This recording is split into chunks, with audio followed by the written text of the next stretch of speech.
de computador, porque eu quero baixar. Muito bem, já estamos em aula. Tá? Essa é a aula número 4 da Escola Bíblica Dominical. Nós estamos estudando o livro de Gênesis e o tema de hoje é Distanciando-se de Deus, nos capítulos 4, 5 e 6. E vamos começar ouvindo a história de Noé, que será contada pelo Calel. Deus queria destruir o que ele queria ter feito. Só que Noé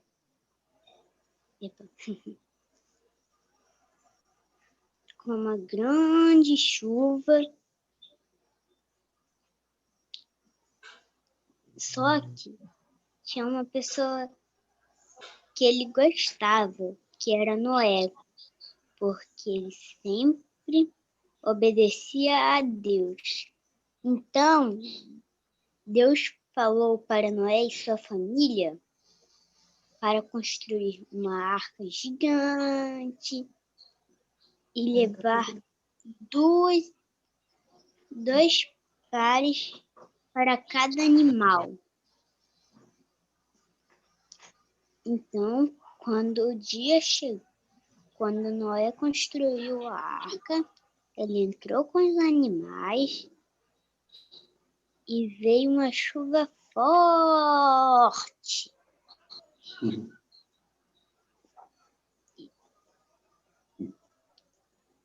E depois de 40 dias de chuva, a chuva parou. E então Noé lançou uma pomba, só que ela não encontrou nenhuma terra firme. Depois, ele lançou uma outra pomba e depois de 7 dias, ele lançou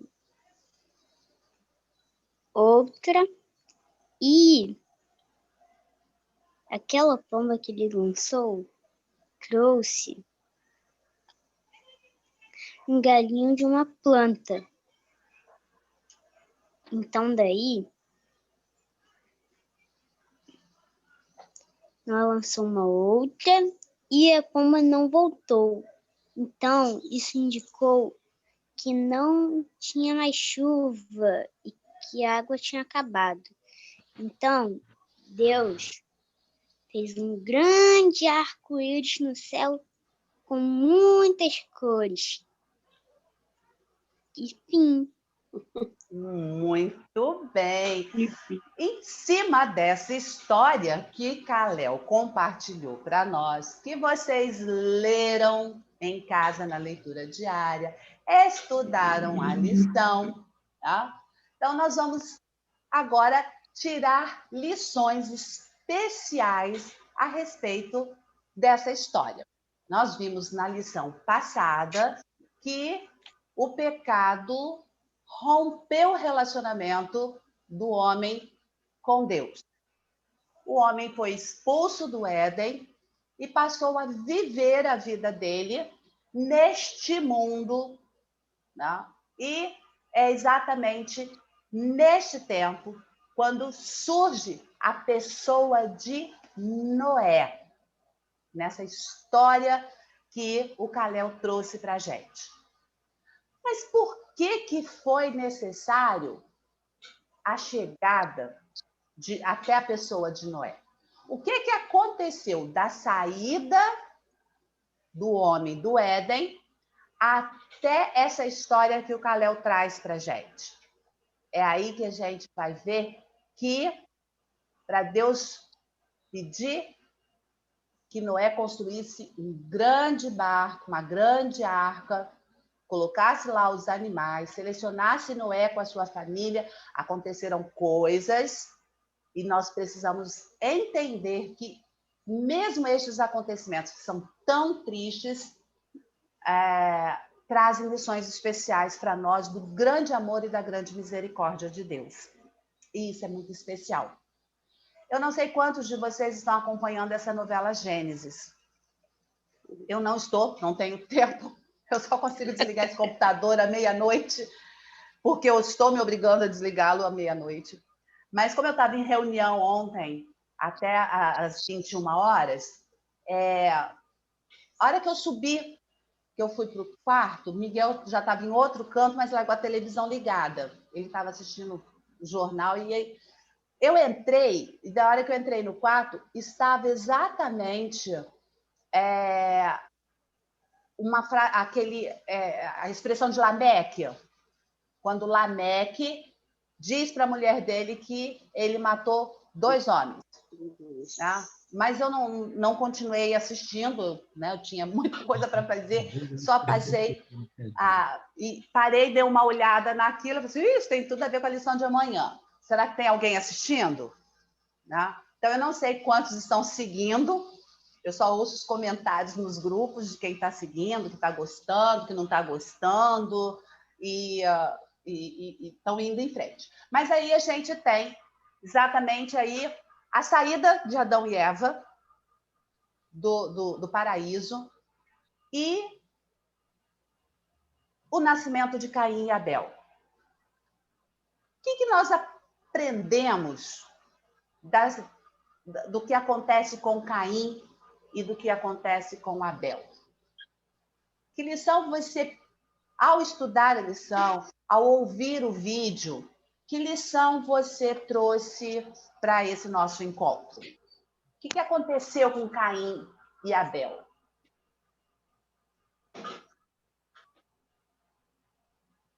Galera, se você souber, pode falar, hein? Sim, irmã Edna, já ia chamar de Ruth.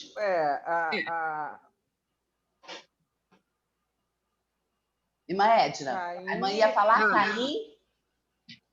Caim, ele foi lavrador de terra, e aí o Abel, pastor de ovelhas. Uhum. E o que chama atenção aí é a oferta, que Abel trouxe uma oferta a Deus, e Deus se agradou da oferta de Abel. Com certeza, Abel era uma pessoa temente a Deus, né? Mas o Caim, eu creio que ele trouxe a oferta dele por inveja. Ele deve ter ficado com inveja de Abel e levou uma oferta dos frutos da terra. Mas mas Deus não se agradou da oferta de Caim. Por isso Caim se revoltou contra Abel. Exatamente, essa é a narrativa dele. Mas Deus não se agradou da oferta. Deus não se agradou da oferta de Caim, porque Caim não deu com agrado para Deus. Ele pegou não deu com amor.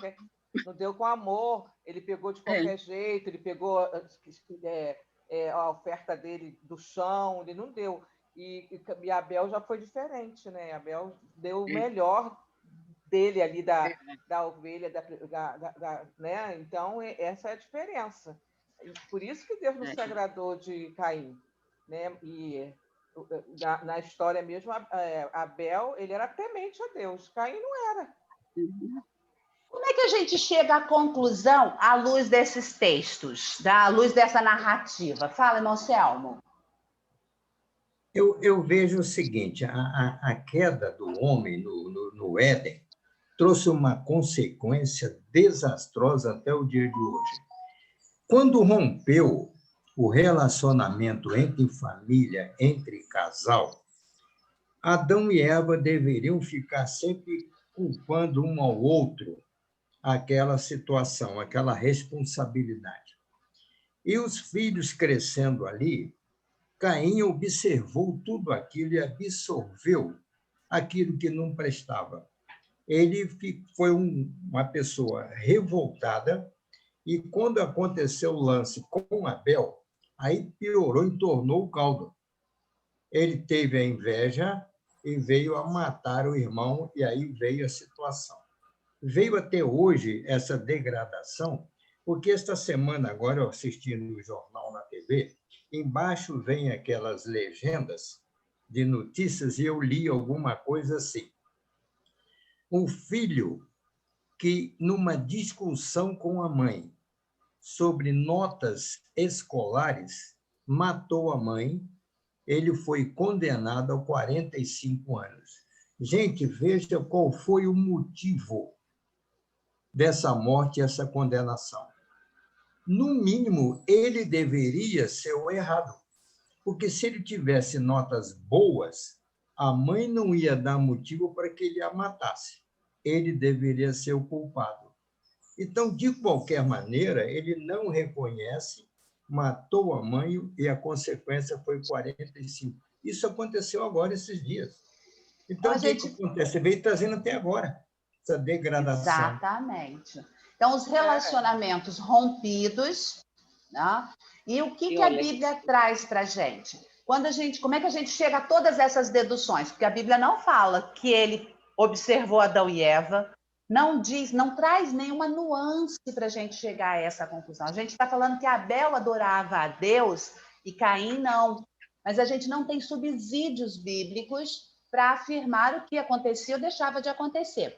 Essas deduções, né, que nós fazemos, essas conjecturas que nós fazemos, ela tem que estar fundamentada na Bíblia. Porque as pessoas podem falar assim, mas como é que você sabe? Você não estava lá? A Bíblia diz, mas diz onde? Por que a gente vai por esse caminho? Porque se nós olharmos para o versículo bíblico, diz assim, no versículo 3 e no versículo 4. Tempos depois, Caim trouxe do fruto da terra uma oferta ao Senhor. Abel também trouxe da gordura das primeiras crias de suas ovelhas. E o Senhor acolheu bem Abel e sua oferta. Então, a gente para olhar e diz assim, essa palavra primeiras, ela não está aí por qualquer motivo, porque o autor quis, mas foi para mostrar como Deus ocupava o primeiro lugar na vida de Abel. E aí sim, essas nossas conjecturas todas, por conta do pecado e por causa dessas atitudes que chegam até nós hoje, a gente vai entender que nasce lá no Gênesis. E tem mais uma atitude de Abel que chega até nós hoje, que aí referenda isso que o irmão Selma acabou de trazer. A observação de Caim às atitudes de Adão e Eva. Qual foi essa atitude? Eu falei no vídeo e está na nossa lição escrita. O que Caim fez, muito parecido com o que Adão fez. Jogou a culpa no outro. Botou a culpa no outro. É isso mesmo. É aquilo que a gente tinha comentado até algumas lições atrás, né? A tendência humana é o outro. A mulher que tu me deste. Isso, essa aí foi a atitude de Adão. Qual foi a atitude de Caim para com Deus? Qual foi a resposta que ele deu? Ele fala assim, eu sou guardador do meu irmão. Por acaso eu sou guardador do meu irmão? Insolência, né? Insolência. Quem que ele aprendeu esse comportamento, se não foi a mesma atitude do pai?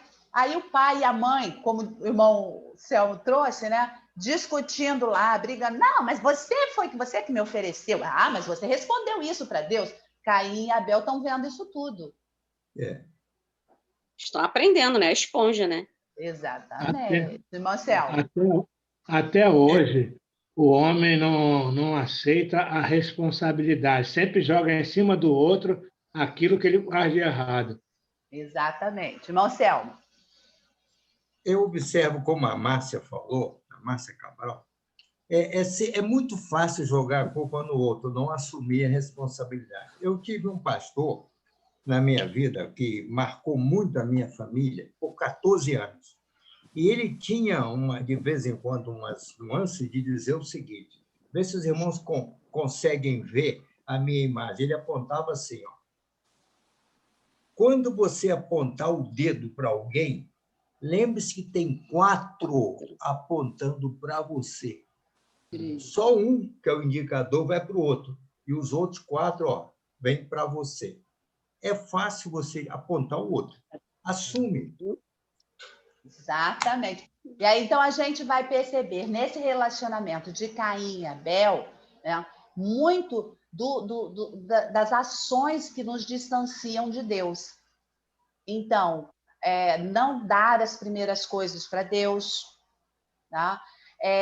Esconder as coisas de Deus. Não foi a mesma coisa que Caim fez? Ele simplesmente escondeu o irmão, a morte do irmão.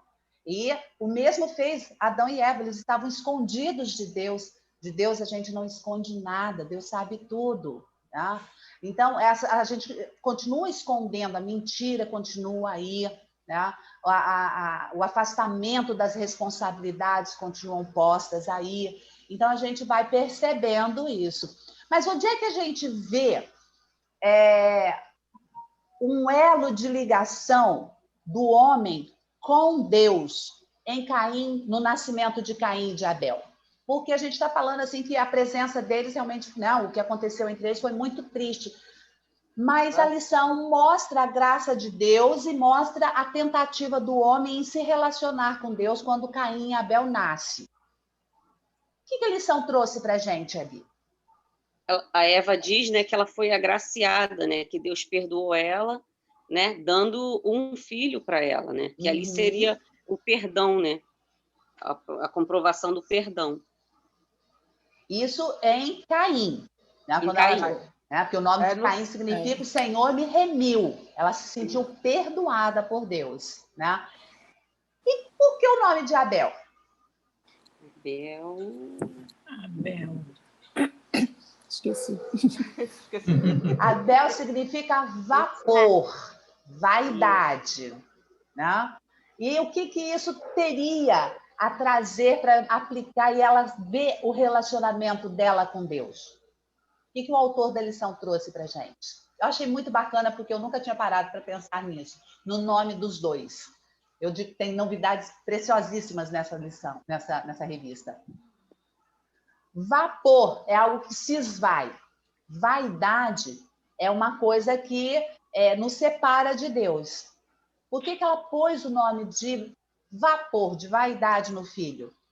Porque ela entendeu que aquela ambição de querer ser igual a Deus era uma vaidade. E que essa vaidade se esvai, não se solidifica. Então, quando ela recebe de Deus Abel, ela reconhece a limitação dela e a graça de Deus ao presenteá-la com 2 filhos.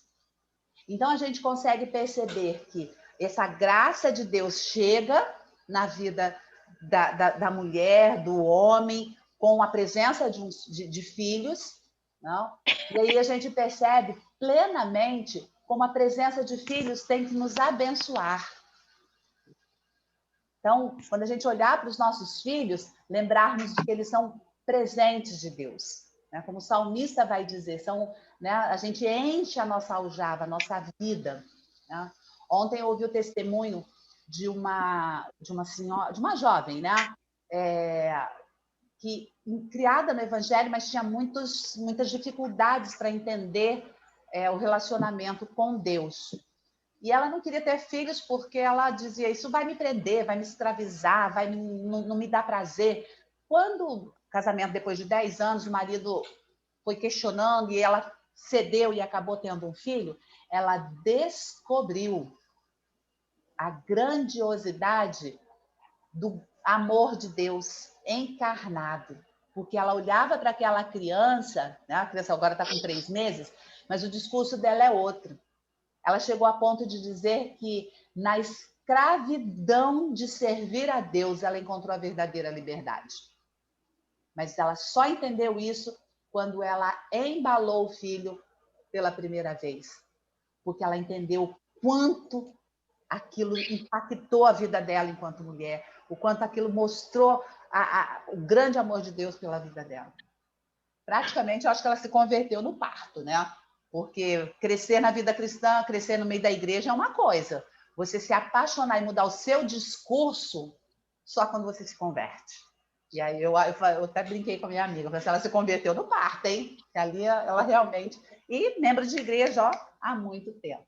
Então, a gente olha para isso e a gente consegue perceber, né? Caim e Abel trazem esse presente, são presentes para Adão, são presentes para Eva, e a gente não vai entrar no mérito da questão de de quando é que surgiu a primeira mulher, né, para casar com eles. A gente não vai entrar nessa Isso é uma curiosidade que fica aqui latente, né? Quem é essa mulher? A gente vai lá Mas quando chegar mais adiante, a gente dá uma pincelada um bocadinho aí, que né, a gente não tem como fugir disso. Mas aí a gente passa pela nossa lição, e a nossa lição vai falar das asperezas que começam aí, nessa disfunção relacional da família que gera a morte de Abel. Isso com certeza é uma tristeza, mas aí a gente vem para o juízo de Deus, para o julgamento de Deus. E a gente sabe que nada fica sem punição, sem castigo, sem correção. Né? A graça de Deus é manifesta, o relacionamento do homem com Deus. Quem procurou Caim para conversa? Deus ou o homem? O que o texto diz? Quem procurou Adão e Eva? Foi Deus. Próprio Deus. E, olhando para o texto bíblico, quem procurou Caim? Foi Deus. Deus também. Ele fala com Caim, não foi? Exatamente. E teu irmão? Desde o início, Deus continua procurando o homem. Caim, cadê o teu irmão? Deus, na onisciência dele, sabia. Olha, eu aprendi muito com essa pergunta numa mensagem para a educação de filhos. Como é que a gente faz com a educação de filhos? A gente sabe que foi a criança que fez aquilo. Você fez isso. Vai ficar de castigo por isso. 3, 4. Aí, o que a gente tem? Deus ensinando a gente como é que a gente faz. Deus já sabia, ele podia chegar e apontar o dedo. Fala, Márcia. Antes dessa pergunta, antes de Deus perguntar, né, onde está o teu irmão, ele fez outra. E isso, assim, os 6 e 7, os versículos 6 e 7 me incomodaram, né? Me fizeram refletir bastante. Aí Deus perguntou assim, ele sabia, porque só Deus sonda os corações, né? Ele sabia, mas perguntou, é o que você falou. Por que te iraste? E por que descaiu o teu semblante? Deus sabia de tudo isso. Ele o fez refletir do porquê, né? Porque Caim ficou chateado, né? Até não sabia por que ele ficou chateado. Por que Deus não aceitou a oferta dele? Ou aceitou bem a de Abel e a dele não. Mas a primeira pergunta que Deus fez foi: por que tiraste? E por que descaiu o teu semblante? Aí, interessantíssimo, ele mesmo responde, né? Se bem fizeres, não é certo que serás aceito? Então, se bem fizeres, esse bem aí, eu acho que só Deus, que sonda os corações, sabia, né?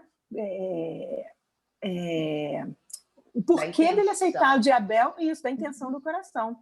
Aí Deus fala, se bem fizeres, não é certo que serás aceito? E se não fizeres bem, o pecado jaz à porta. Aí pronto, né? E sobre ti será o seu desejo, mas sobre ele deves dominar. Quer dizer, Deus já sabia até o que ia acontecer, com certeza sabia o que ia acontecer, mas ele falou, olha, sobre ele deves dominar. Ele até antes de Caim fazer o que fez, ele o orientou, ele avisou, né? Então, sobre o pecado e o que poderia acontecer e o que ele poderia fazer, se dominar, né? Mas só com a ajuda de Deus. Excelente mexeu bastante resgate, Márcia. Excelente resgate desse texto. Porque a gente já está pincelando lá o relacionamento deles, mas excelente resgate. O relacionamento de Deus com o homem antes mesmo, né, de Caim cometer o assassinato do irmão. Deus já está dando um alerta. Deus já está buscando e dizendo, vigia, cuidado. Então, essa busca é sempre de Deus nesse sentido, né? Excelente resgate, essa volta aí. E né? que nós possamos ficar atentos, né, Márcia? Por causa da inveja, né? O sentimentozinho. Você começa. Aconteceu comigo, né? Acontece com qualquer um, quando tem inveja na família, muitas coisas acontecem. Então, a gente tem que realmente estar na presença de Deus para não deixar isso acontecer. E quando a gente está na presença de Deus, a gente vai crescendo, e essas coisas vão ficando. Mas a gente tem que estar sempre ali. A leitura do manancial de hoje é exatamente um versículo em Provérbios que fala sobre inveja. Então, quem não fez, lembra de procurar fazer esse momento devocional com o manancial de hoje, porque ele vai falar sobre isso, né? Onde a inveja pode nos afastar mais e mais de Deus, e é um sentimento que começa pequenininho e que leva a atitudes muito maiores. Tem 2 exemplos bem interessantes lá. Sim, Davi. Sempre procurando o homem. Ele sabe de todas as coisas, porque ele é onisciente. Antes que as coisas se formem na nossa mente, cheguem aos nossos lábios, ele já sabe. Quando ele procurou Adão, ele sabia onde Adão estava. Uhum. Ele queria que Adão confessasse o que ele tinha feito. A mesma coisa foi com Caim. Caim, ele já sabia que Caim tinha matado Abel, mas ele queria que Caim também confessasse o que ele fez.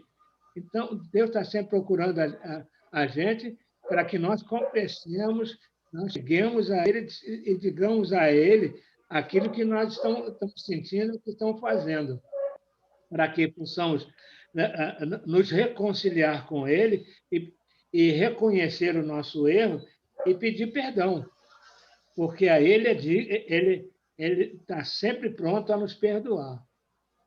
Exatamente. Então, a gente chega num momento, né, quando a gente percebe aí que em todas as circunstâncias há um buscar de Deus em direção ao homem, né? E ele vai... Sim. Outra coisa, irmã, não foi o tipo da oferta que Adão ofereceu um animal, aí o sangue do animal, tudo, mas não foi pela oferta, não foi pelo tipo de oferta, porque Caim não era pastor de ovelhas, ele era lavrador da terra. O que ele podia apresentar a Deus ali seria justamente os frutos da terra, tudo, mas dependendo do coração dele, da disposição dele que ele estava oferecendo aquilo. Não é pelo tipo de oferta. Que mais as pessoas ofertavam coentro, cominho, todas as especiarias, aceitava. Não era só o animal. Então, era a primícia, aquilo que é importante, é saber que Deus estava no primeiro lugar.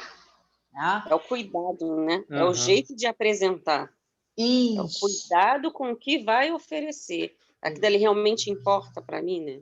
Assim, eu vou estar dando coisa que vai fazer diferença na minha vida para apresentar para Deus.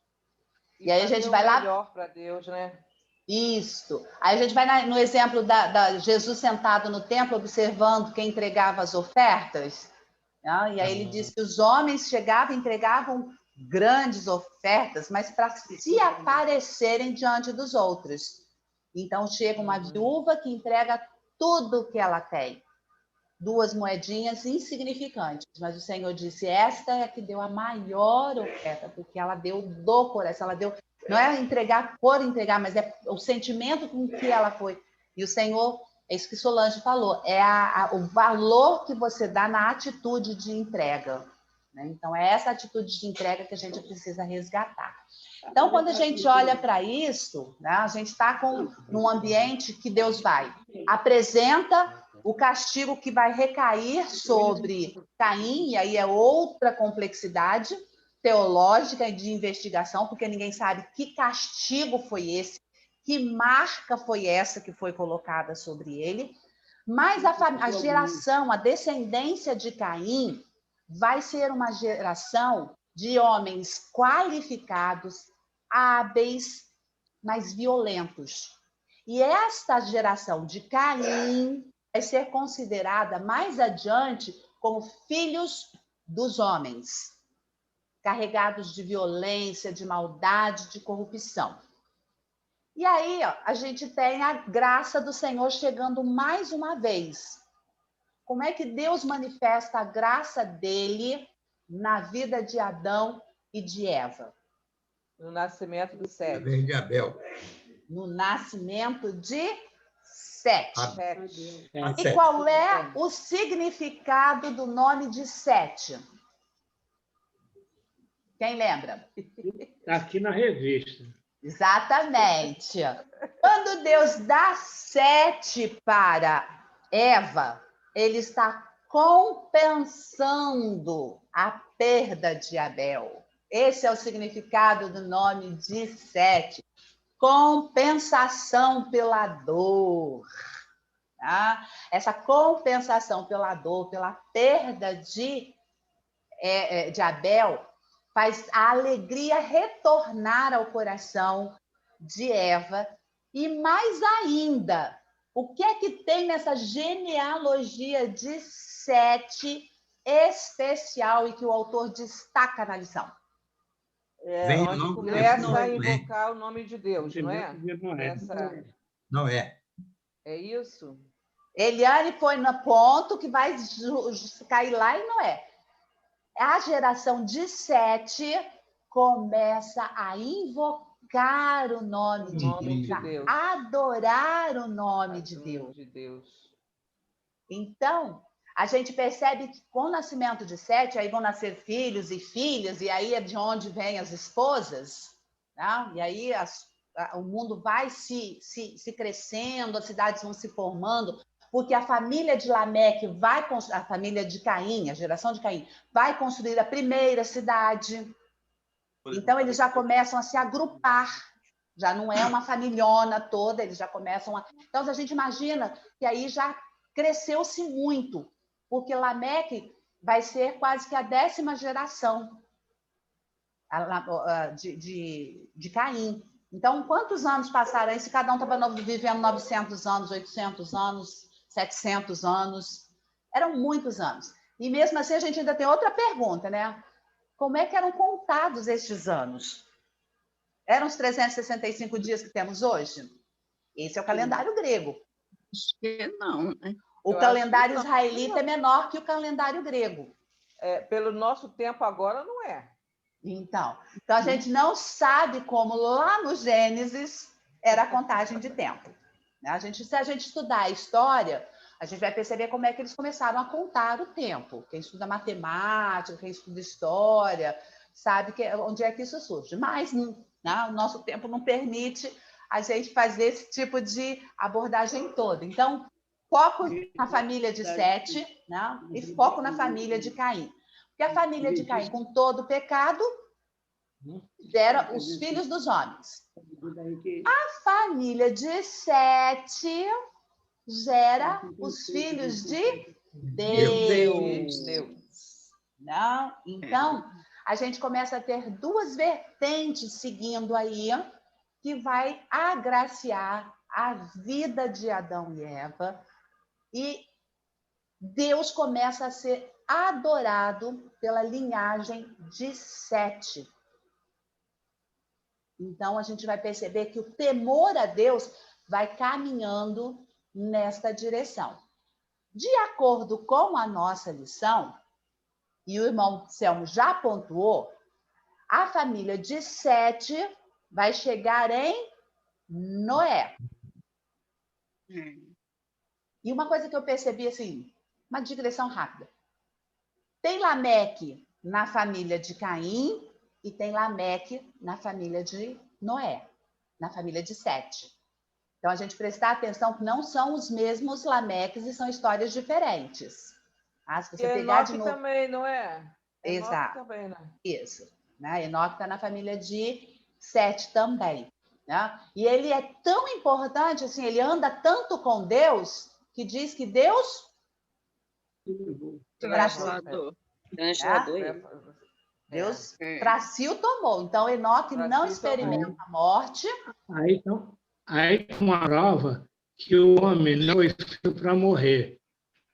Não foi feito, Deus criou o homem para ele viver, não para morrer. O homem escolheu morrer, porque se Adão e Eva não tivessem pecado, Deus usaria o método que usou com Enoque e Elias para tirar o homem da terra, para não superpovoar a terra.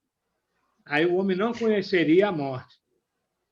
São conjecturas e possibilidades que eu gostaria muito que a gente tivesse seguido nesse caminho. Não foi, é o que temos, e aí a gente consegue perceber a graça de Deus intervindo no tempo. Só que nós estamos num tempo muito triste, de muita devassidão. E essa devassidão entristece o coração de Deus. E aí a gente tem uma outra encrenca teológica, uma outra complexidade teológica, a palavra arrependimento. Mais adiante, a gente vai ler na Bíblia que diz que Deus não pode se arrepender. Mas nós estamos dizendo aqui, que ele se arrependeu. E aí? E quem é que ousa? Ele se entristeceu. Mas a tradução que chega para a gente é arrependeu-se. Como é que a gente orienta, instrui, compartilha com aqueles que não têm essa fé e duvidam de Deus e tentam humanizar Deus por conta desse sentimento? O irmão Davi começou a pincelar.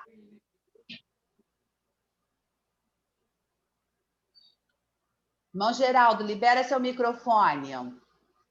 Estamos falando da palavra arrependimento, irmão Geraldo. Deus se arrependeu. Como é que o irmão entende essa frase? Pode falar.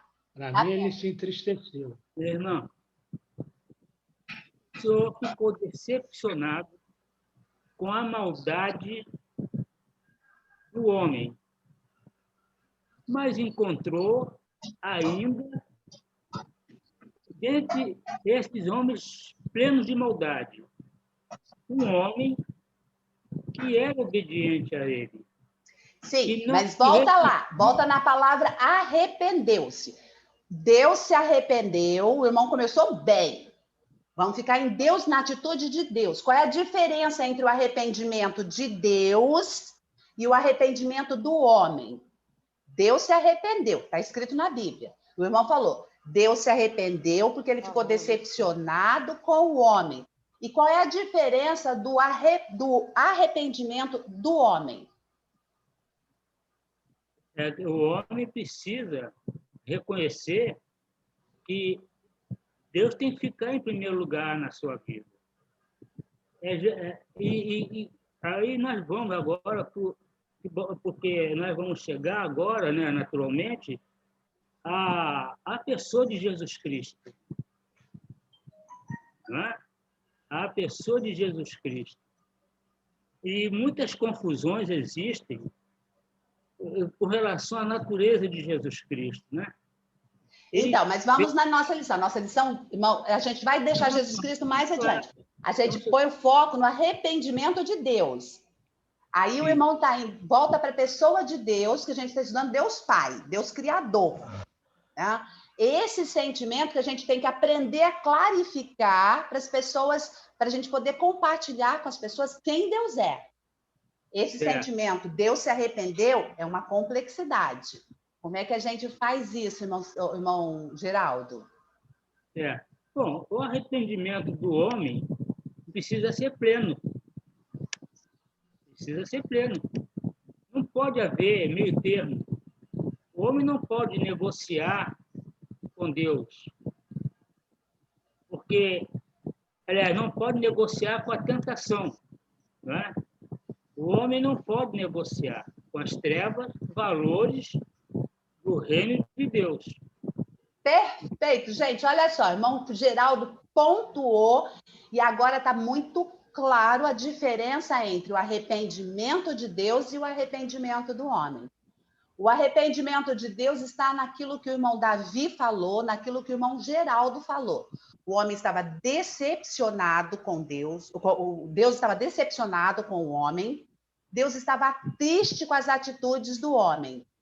Então, o arrependimento de Deus, na verdade, é movido por um sentimento de tristeza profunda com relação a isto.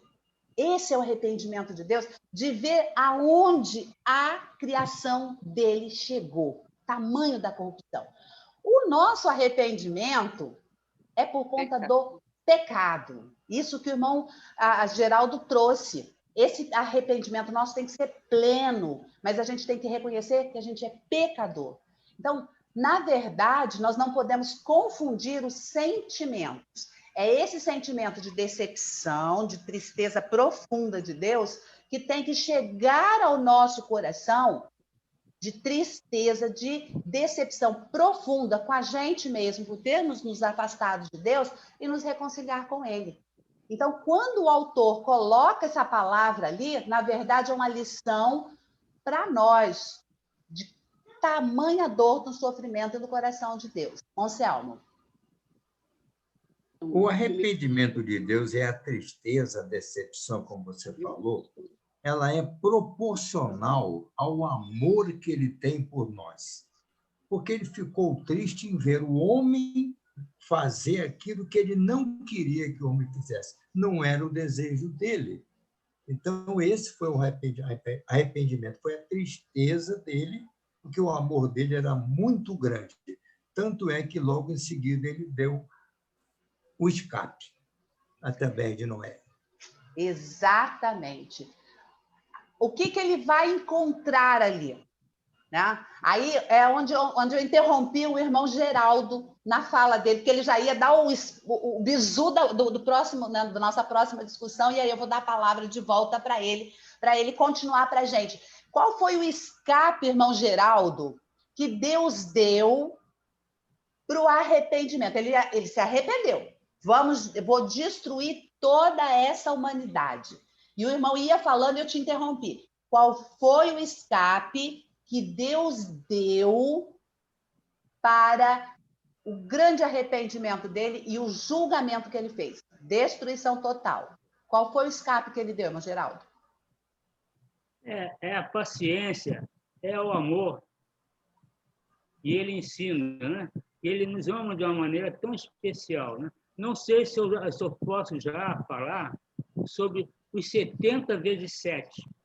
Não, porque essa é a lição para depois. Eu quero que o irmão traga aquilo que o irmão ia falando sobre ele ter enviado, ele ter redimido a humanidade em Noé. Foi quando eu te interrompi. Sim. Em Noé, ele mostrou, ele nos ensina que nós podemos viver segundo a vontade de Deus. E nós vemos que Noé, tudo que Noé fez foi segundo a orientação de Deus. Tudo. Ele não mediu esforço de fazer aquilo que Deus orientou a ele. Entendeu? E é isso que nós precisamos fazer. Exatamente, irmão Geraldo. Em Noé, nós vamos experimentar essa nova chance do julgamento. Tá? Irmão Selmo ia falar? Concluindo isso aí, realmente foi uma segunda oportunidade que ele deu para que o homem vivesse da maneira que agrada a ele. Poderia também continuar fazendo errado, como faz até hoje. Exato. Mas com a remissão. E até uma coisa interessante nessa história de Noé, é assim, porque Noé ele vivia no meio do povo corrupto, mas mesmo assim ele decidiu fazer o certo. Ele tinha a escolha de fazer a mesma coisa que o povo fazia, mas não, ele continuou íntegro, né? Ele continuou um homem justo, mas ele podia ter seguido o mesmo passo da população que era da época ali. A população violenta, né? Não, mas ele escolheu agradar a Deus. Exatamente. Aí diz aqui que o nome de Noé significa consolo, né? Foi o consolo que Deus, né, teve. Márcia, uma dúvida para tirar. Poder poupar a terra. Realmente, é assim, a dúvida, tá, Márcia? Sim. só foi realmente Noé que Deus encontrou ele um homem íntegro e justo? Assim, sabe assim, eu fico assim, gente, a multidão, um povo muito grande, só foi Noé. Foi Noé. E lembra que havia a família de Deus, né? Os filhos dos homens, né? E os filhos de Deus. Então, ou seja, a linhagem de Sete era uma linhagem que adorava a Deus. Mas, né, a Bíblia é a Bíblia.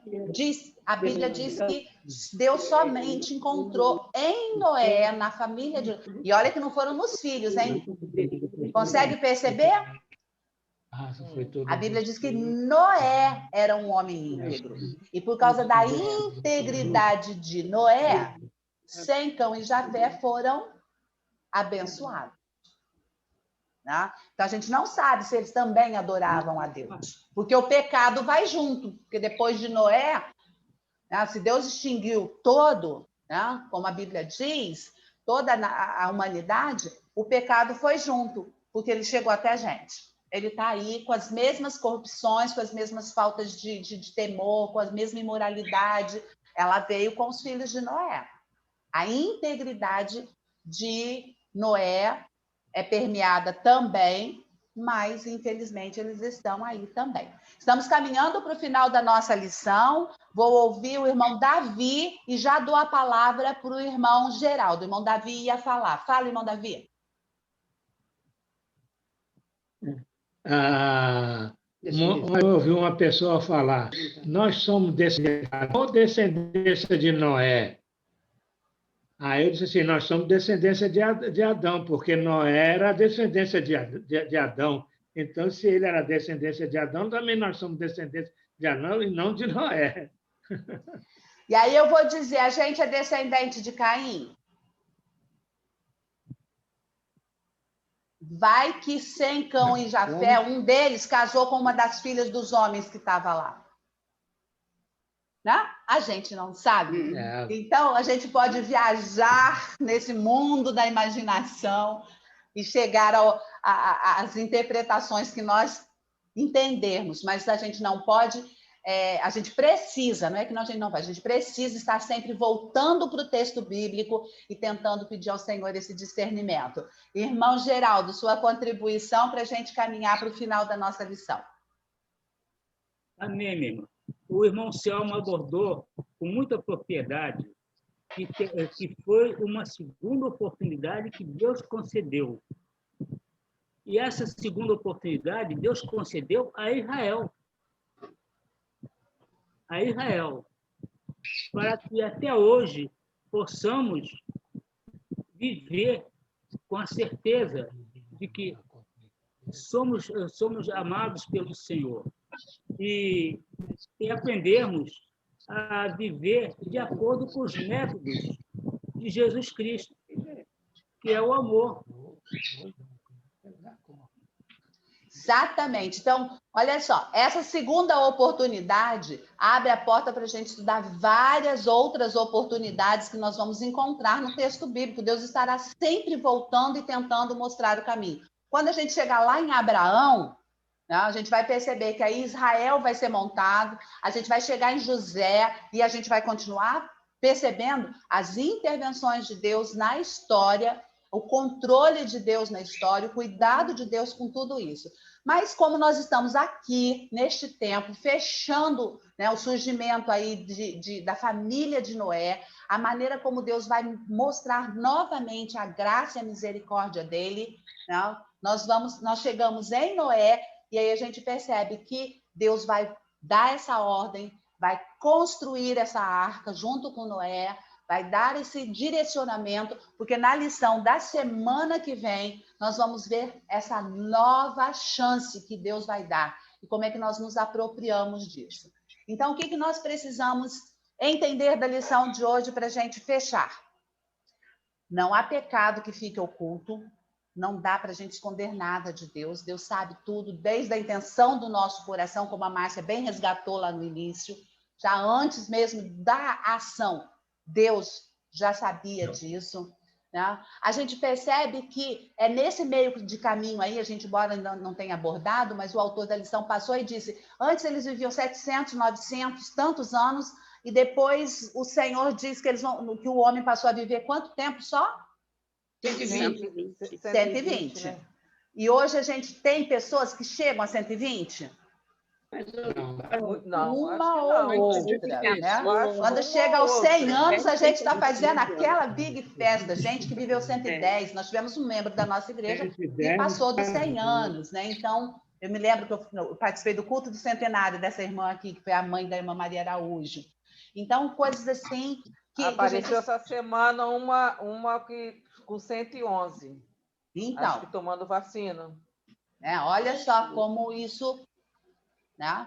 Então, 120 anos, a gente está aí batendo o martelo, porque a morte, como foi mencionado aí por vocês, chegou por conta do pecado. O irmão Davi falou sobre isso. Né?